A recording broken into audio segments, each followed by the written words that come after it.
우리가 순서대로 아까 전에 이거를 다 음, 이거를 다 볼 수는 없고요. 중요한 내용들 하나하나 좀 살펴보겠습니다. 첫 번째로 체포당하심이죠. 체포당하심. 47절 말씀입니다. 말씀하실 때 12 중에 하나인 유다가 왔는데 제사장들과 백성들의 장로들에게서 파송된 큰 무리가 칼과 뭉치를 가지고 그와 함께 하였더라. 오늘 새벽에도 잠깐 나눴던 말씀이기도 합니다. 이때 가룟 유다가 다가와서 입을 맞추면서 라삐어 안녕하시옵니까? 라고 아주 인사를 하게 되죠. 50절 보면은 내가 무엇을 하려고 왔는지 행하라 라고 하시는데 친구여 그래요. 친구여. 이게 너무 가슴이 아픈 말 아닙니까? 우리 같으면은 정말 다 알잖아요. 예수님은 왜 왔는지, 왜 몽치요 칼과 들고 왔는지 다 아는데 네가 나한테 이럴 수 있어? 막 그럴 것 같은데 친구여 그래요. 친구여. 내가 너 무슨 일, 뭐 하려고 했는데 알아. 그러니까는 마지막이야. 다시 한번 기회를 주는 거죠. 이때 예수님께서 이러한 급박한 위기에 전혀 요동하지 않았던 거죠. 그럴 수 있었던 거는 우리가 지금의 상황에서도 전혀 흔들리지 않을 수 있는 거는 하나가 있어요. 그건 하나님 바라볼 때인 것인데 지금 너무나 고난스러운데도 참고 견디는 이유가 뭐죠? 장래의 소망이 있는 거죠. 예수님은 3일 이후에 부활하시는 걸 알아요.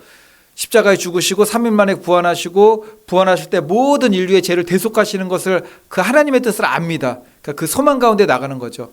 우리도 마찬가지입니다. 하나님께서 우리의 길을 인도하실 때는 일용할 양식이에요. 그러니까 하루하루의 길을 인도하시는 거죠. 그렇지만 우리에게 주신 약속이라는 건 있죠.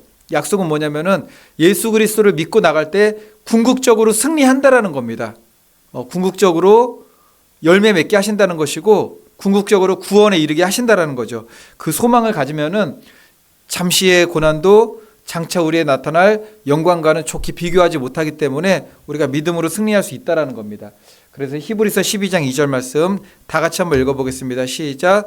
그는 그 앞에 있는 기쁨을 위하여 십자가를 참으사 부끄러움을 개의치 아니하시더니 하나님 보좌 우편에 앉으셨느니라. 이걸 다 보고 계셨던 거죠.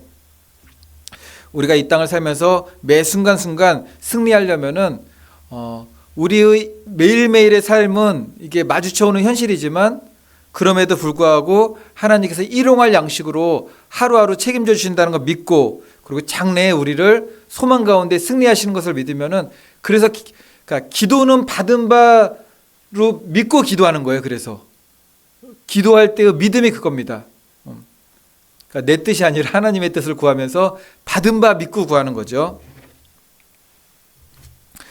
그리고 시편 125편 1절 보니까는 여호와를 의지하는 자는 시온산이 흔들리지 아니하고 영원히 있음 같도다. 그래서 정말 극단적으로는 죽음 가운데서도 흔들리지 않을 수 있는 거는 이 지구 위에 우리의 천국이 있는 거죠. 천국. 예수님 믿고 구원받는 천국이 있는 겁니다. 이제 51절 말씀 다 같이 한번 읽어보겠습니다. 시작. 예수와 함께 있던 자 중에 하나가 손을 펴 칼을 빼어 대제사장의 종을 쳐 그 귀를 떨어뜨리니. 여기서 칼 휘두른 사람이 누구였죠? 베드로. 그리고 귀가 떨어져 나갔던 대제사장의 종. 우리 새벽에도 나왔었는데 그 친구의 이름이 뭐였죠? 말고입니다. 말고. 여기서 우리 조심해야 되는 거죠. 조심할 사람은 뭐 제가 제일 조심해야 될 것 같아요. 이제 화를 내면 안 되죠. 화를 내면 안 되고 잠언서 1장 20절 말씀 이거 두 말씀 다 함께 한번 읽어보겠습니다. 잠언서 1장 20절 시작. 사람이 성내는 것이 하나님의 의를 이루지 못함이라. 그리고 잠언서 12장 16절 시작. 미련한 자는 당장 분노를 나타내거니와 슬기로운 자는 수욕을 참느니라. 아멘. 마귀가 좋아하는 거죠. 마귀가 좋아하는 겁니다. 우리 안에 분을 내고 우리 안에 불을 붙이고 기름을 끼얹고. 누가복음 22장 31절 보니까는 예수님께서 베드로에게 이렇게 말씀하셨어요. 시몬아 시몬아 보라 사탄이 너희를 밀가부르듯 하려고 요구하였으나 그러나 내가 너희를 위하여 내 믿음이 떨어지지 않기를 기도하였노니 너는 돌이킨 후에 내 형제를 굳게 하라. 굳게 하라. 그러므로 그리스도인이 가져야 될 무기는 사랑이 또 그거잖아요. 온유와 겸손입니다. 온유와 겸손. 그리고 에베소서 6장 17절 말씀. 구원의 투구와 성령의 검 곧 하나님의 말씀을 가지라. 하나님의 말씀을 갖는다는 것이 우리가 현실의 삶을 살아갈 때 어떤 일을 대할 때 이게 우리의 행동 지침이 뭐냐면은 하나님의 말씀이 그냥 이게 그 순간순간 성령께서 우리에게 조명하도록 해야 돼요. 너무 막 분이 날 그 상황에서도 그 상황에 맞는 성령님께서 우리에게 조명하시겠죠. 분을 품지 말고 사랑하라. 뭐 그런 말씀들이 있잖아요. 성령의 조명으로 하나님의 말씀으로 우리가 인도함을 받아야 됩니다. 갈라디아서 5장 22절로 23절 말씀. 여기에 나오죠. 베드로가 여기에 속하는 말씀들이 나옵니다. 칼을 뽑아들었던. 오직 성령의 열매는 다 같이 읽어보겠습니다. 시작. 오직 성령의 열매는 사랑과 희락과 화평과 오래 참음과 자비와 양성과 충성과 온유와 절제니 이 같은 것을 금지할 법이 없느니라. 이것을 뛰어넘게 할 뭐 세상에 현실적인 것이 없다라는 거죠. 이걸로 우리가 이 마음으로 조명을 받아가지고 그렇게 승리해야 된다라는 것입니다. 칼과 몽치를 든 무리가 예수님을 잡으러 오자 베드로가 칼을 빼서 말고의 귀를 잘랐습니다. 이때 예수님께서 칼에 베어 떨어진 오른쪽 귀인가요? 왼쪽 귀인가요?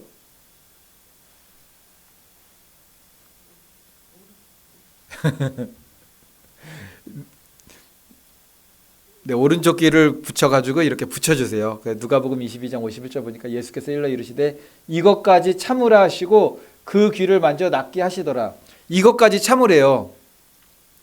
예수님 잡으러 오니까는 막 칼 빼들고 그런 상황이 있으면 안 되는 거죠. 그런 상황이. 뭘 막겠다고 물리적으로 막 이게 막 국가를 지키고 뭐 그런 거는 반드시 필요한 거죠. 근데 그렇지 않은 상황에서 물리적으로 막 폭동을 일으키고 뭐 폭력이 행사하고 그런 거는 절대로 안 되는 겁니다. 절대로. 그러니까 사람과 사람과의 싸움도 안 되는 거죠. 사실은 치고받고 싸우는 것도 안 되는 거죠. 그런 것도. 귀를 붙여주셨어요. 이런 치유의 기적을 보았는데도 무리들은 예수님을 그대로 결박하죠.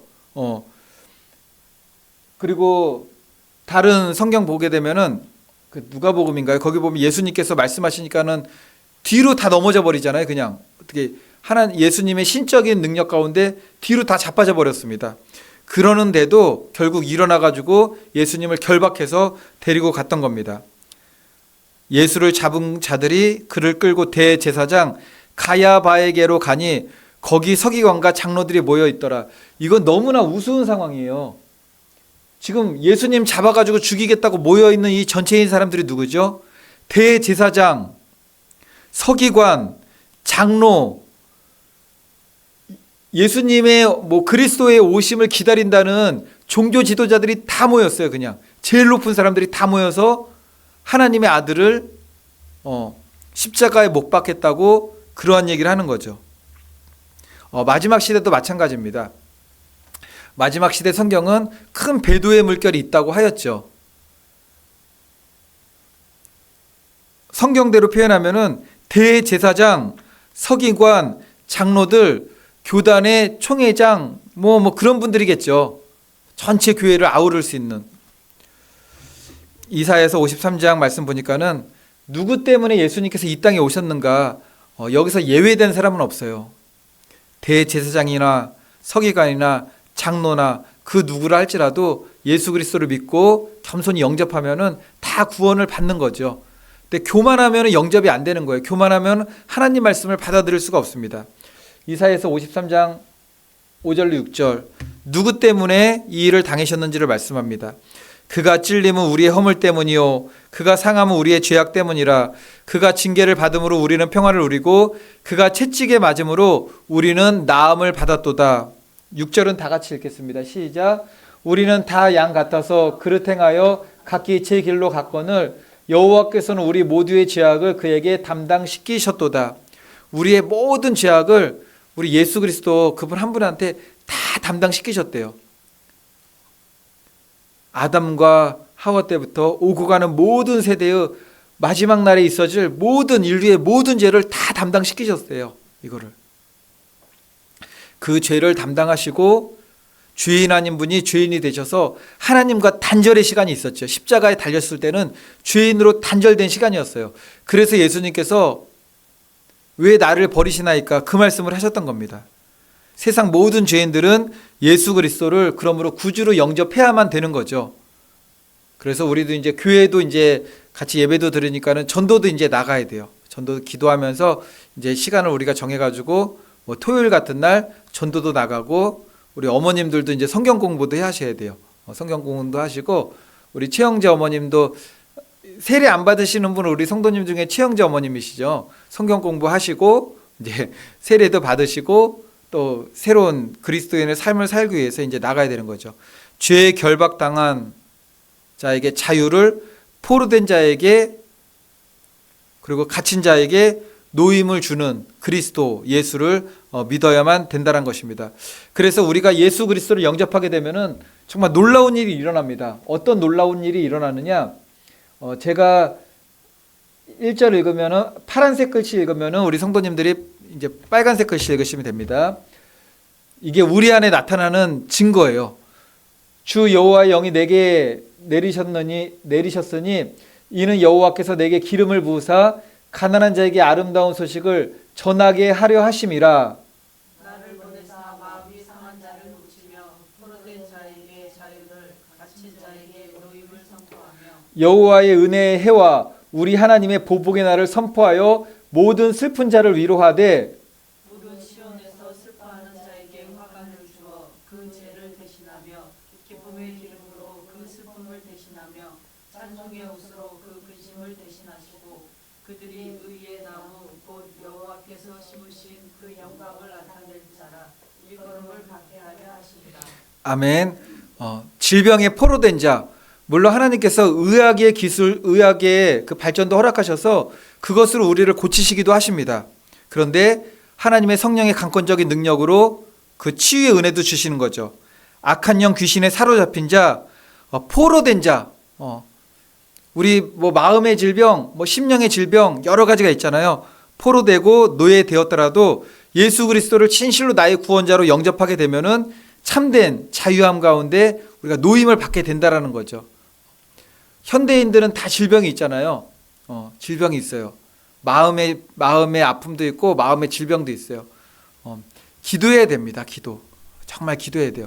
성경 읽고 기도하고 진실로 예수님께 도움을 구합니다. 그러면은 갇혔던 묶였던 쇠사슬로 영적인 쇠사슬로 묶여있던 마귀의 뭐 도박도 마찬가지죠. 도박도 다 마귀의 쇠사슬이 막 칭칭 감고 있는 거잖아요. 10년, 20년, 30년, 40년, 50년, 60년 도박했으면은 얼마나 굵은 쇠사슬로 칭칭 갖고 있겠어요. 그거 기도해야 되는 거예요. 그거 예수 그리스도만이 그거에서 노임을 줄 수가 있어요. 그러니까 마지막에는 회개하고 구원받을 수 있도록 기도해야 되는 거죠. 기도 믿고 기도해야 되는 겁니다. 그래서 너무나 은혜스러운 말씀 요한복음 8장 32절 다 같이 말씀 한번 읽어보겠습니다. 시작. 진리를 알지니 진리가 너희를 자유롭게 하리라. 예수 그리스도의 복음만이 진리입니다. 예수 그리스도의 복음만이. 다른 진리는 없어요. 예수 그리스도의 복음, 성경 말씀, 하나님 말씀 믿고 구하는 겁니다. 믿고 구하세요. 그리고 예수님의 예언대로 베드로가 예수님을 3번 부인합니다. 마태복음 26장 69절로 70절 말씀인데 베드로가 바깥들에 앉았더니 한 여종이 나와 이르되 너도 갈릴리 사람 예수와 함께 있도다 하거늘 베드로가 모든 사람 앞에서 부인하여 이르되 나는 내가 무슨 말을 하는지 알지 못하겠노라 하며. 우리가 정말 자신만만하고 내가 할 수 있다라고 교만하면은 무너질 때 보면 항상 정말 너무나 부끄러운 상황에서 다 무너지게 되죠. 막 거창한 상황에서 무너진 게 아니라 여종이잖아요. 그렇게 호언장담했는데 여종이 와가지고 예수님의 제자 아닙니까? 그랬더니 아니라 막 3번이나 부인하면서 가게 됩니다. 여종은 원어로 하녀예요. 하녀. 하녀가 그런 거죠. 이런 경우가 있지 않을까요? 교회를 다니면은 막 핍박을 당해요. 교회를 다니면은 막 핍박하는 시대가 되었습니다. 우리 교회 성도님들이 여러분이 오셨었어요. 그래서 시대가 어려우니까는 교회 다니면은 불이익을 막 준다고 그러니까는 교회를 이제 안 나가게 된 거죠. 근데 교회 다니면은 큰일 나요. 근데 길 가다가 사람들 여러 있는데 백집사님 아니세요? 그러면은 막 아니라는 거예요. 나 집사도 아니고 교회도 안 다닌다. 그러는 거예요, 이거 지금. 여인이 하녀가 여종이 누구를 잡아내려고 그랬던 게 아니에요. 딱 보니까는 제자 중에 있었는데 그냥 그랬던 거죠. 그냥 깜짝 놀라가지고 아니라고 막 부인한 거예요, 그냥. 아니라고. 당신도 제자 중에 하나 아니었습니까? 그냥 물었는데 본인이 깜짝 놀란 거예요. 깜짝. 3번이나 그냥. 옷깃만 스쳐도 이제 깜짝 놀라는 거죠. 그렇게. 베드로도 다른 제자도 주님을 향한 자신들의 믿음에 대해서 자신만만했는데 위기 가운데 던져지게 되었더니 아주 결과는 처참했죠. 베드로가 이르되 내가 주와 함께 죽을지언정 주를 부인하지 않겠나이다 하고 모든 제자도 그와 같이 말했대요. 똑같이. 이게 평안할 때의 믿음입니다. 평안할 때의 믿음. 진짜 믿음은 평안할 때는 계속 반복 훈련해야 돼요. 반복 훈련. 그러니까 기도는 언제 하는 거냐면은 평안할 때 하는 거죠. 지금 우리가 기도할 때입니다. 지금 기도할 때고 안전하고 평안할 때 믿음의 길을 가야만 어떤 어려움이 와도 주님 붙잡고 기도하면서 믿음의 길을 가며 승리할 수가 있는 겁니다.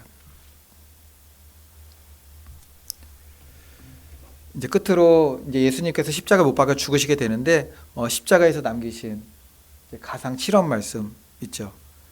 십자가에서 7마디 남기신 겁니다. 7마디 남기셨어요. 1번부터 7번까지 한번 다 함께 읽어볼까요? 예수님의 십자가의 가상 7원. 시작. 아버지 저들을 사하여 주옵소서. 자기들이 하는 것을 알지 못함이니이다. 내가 진실로 내게 이르노니 오늘 내가 나와 함께 낙원에 있으리라. 여자여 보소서 아들이니이다. 보라 내 어머니라. 나의 하나님 어찌하여 나를 버리셨나이까. 내가 목마르다. 다 이루었다. 아버지 내 영혼을 아버지 손에 부탁하나이다. 첫 번째로 아버지 저들을 사하여 주옵소서. 자기들이 하는 것을 알지 못함이니이다. 예수님을 대적하는 일도 그렇지만 우리들도 그럴 수가 있는 거죠. 깨어있지 못하면은 잠들어 있어요. 제가 그래 오늘 말씀을 묵상하면서 그런 생각을 해봤어요. 십자가에 못 박혀 죽으시는 그 순간에도 겟세마네 기도의 동산에서도 깨어서 기도하지 못하더니 군병들이 오는데도 그때까지 잠들어 있었던 거죠. 그러면 지난 공생의 3년 반 동안 예수님을 따라다녔던 그 제자들이 일을 하면서 많은 일들을 했었잖아요. 병자도 고치고 기적도 행하고 많은 일들을 했었는데 그때는 깨어 있었나요, 정말? 깨어 있지 않았던 것 같아요. 깨어 있지 않았는데도 능력은 나갔던 거죠, 그냥. 우리도 그럴 수 있습니다. 깨어 있지 않은데 능력이 나갈 수가 있어요. 목회자도 깨어 있지 않은데 깨어 있지는 않은데 설교를 잘해요. 성도들이 듣기에 은혜 받는. 깨어 있지 않은데 병도 고쳐요. 근데 성경이 정말 그랬잖아요. 깨어있지 않은데 귀신도 쫓아내는 거죠. 근데 그 깨어있지 않는 상태로 그 사역을 하게 되면은 마지막에 하나님 앞에 갔을 때는 이게 구원받는 신앙이 될 수 없다라는 거죠. 그럴 때 주여 주여 하지만 결코 내가 알지 못하노라. 그렇게 이게 하나님께로부터 외면받는 그가 이 땅에서의 사역이 아닙니다. 이 땅에서의 사역의 모습이 아니에요. 정말로 깨어서 주님 가신 길을 가는 믿음이 되어야 한다라는 겁니다. 두 번째, 내가 진실로 내게 이르노니 오늘 내가 나와 함께 낙원에 있으리라. 이거 강도에게 한 말씀이잖아요. 우리가 보통 우편 강도라고 하지만 성경에는 우편이란 말은 없어요. 근데 양은 우편에 염소는 왼편. 그러니까 뭐 우편 강도라고 얘기하지만 구원받은 강도죠. 십자가에 달린 행악자요 강도가 항상 나라는 사실을 우리가 기억해야 됩니다. 나라는 사실. 그리고 회개해야 구원받는 겁니다. 회개해야만. 그리고 예수 그리스도가 오직 유일한 구원자라는 것을 믿어야 구원받는 거죠.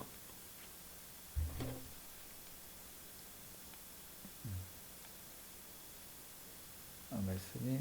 뒤로 갔네요. 그리고 네 번째 말씀은 나의 하나님 어찌하여 나를 버리셨나이까. 이때가 이 잔을 내게서 옮겨달라고 한 것이 이것 때문이에요. 죄인 되어서 그러니까 채찍질 맞고 고난받는 고통 때문이 아니라 죄인이 되어서 당해야 되는 것 때문에 선하시고 거룩하시고 아무런 흠도 없으신 하나님이신 전지전능한 하나님이신 그분이 죄인이 되어야 돼요. 하나님이 가장 싫어하는 게 죄인인데 죄인 아닌 분이 죄인이 되어서 하나님과의 단절입니다. 세상에서 가장 고통스러운 거는 하나님과의 단절이에요. 근데 그 세상 사람들은 알지 못합니다. 깨어있지 않으면 몰라요. 하나님과의 단절은 영원한 고통입니다. 이게 가장 큰 고통이죠. 그 다섯 번째로 내가 목마르다. 예수님께서도 우리에게 목말라 하시죠. 그리고 목마른 거예요. 구원받아야 되는 영혼들을 볼 때 목말라 하고 회개해야 될 영혼들을 볼 때 목말라 하는 거죠. 우리도 진리에 대해서 목말라야 되고 전도와 선교에 대해서도 목말라야 됩니다. 예수님께서 여섯 번째 하신 말씀, 이거 너무나 감사한 말씀이죠. 다 이루었다. 다 이루었다. 내가 달려갈 길을 가고 마치는 그날까지 우리가 다 이루는 그 믿음이 되어야 됩니다. 마지막으로 아버지 내 영혼을 아버지 손에 부탁하나이다. 이 믿음으로 가야 돼요. 이 믿음으로. 이제 우리 어머님도 우리 이제 누구라도 천국 가실 때 내 아들 이거 내 딸 여기 남아가지고 이거 걔네들이 잘 그러고 가시면 안 돼요. 그냥 하나님께 다 맡기고 하나님 내 영혼을 아버지 손에 부탁하나이다. 그게 믿음이에요. 하나님께 맡기고 가는 게 믿음이죠. 하나님께 다 의탁하고 가는 게 믿음이에요. 의탁하고. 죄가 없어도 되는 거죠. 죄가 없어도 하나님께서 인도하시는 게 다 있는 거죠. 그러니까 지금은 뜻한 바 섭리가 있어가지고 같이 믿음의 길을 가지만 하나님만 전적으로 의지하는 겁니다. 사람을 의지하는 것이 아니라. 끝으로 바라기는 우리 성도님들 모두 고난주간입니다. 예수님의 고난 다시 묵상하시고 고난이 있으면 뭐가 있죠? 부활이 있는 거예요. 십자가의 죽음이 있고 부활이 있고 이제 성령의 강림이 있습니다. 그것을 위해서 우리가 믿음의 길을 가면서 날마다 승리하시는 우리 오직 예수교회 성도님들 되시기를 예수님의 이름으로 축원을 드리겠습니다.